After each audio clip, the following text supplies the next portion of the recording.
সুপ্রভাত, তোমরা সবাই কেমন আছো?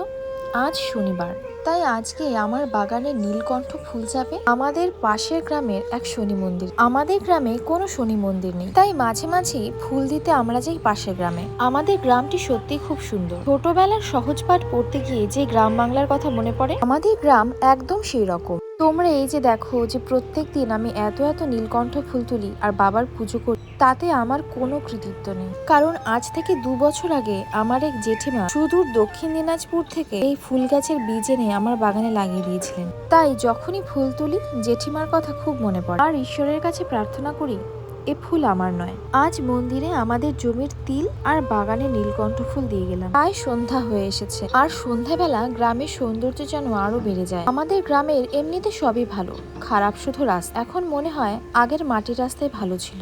গ্রাম তোমাদের কেমন লাগে অবশ্যই জানিও। দেখা হবে পরবর্তী কোনো ব্লগ।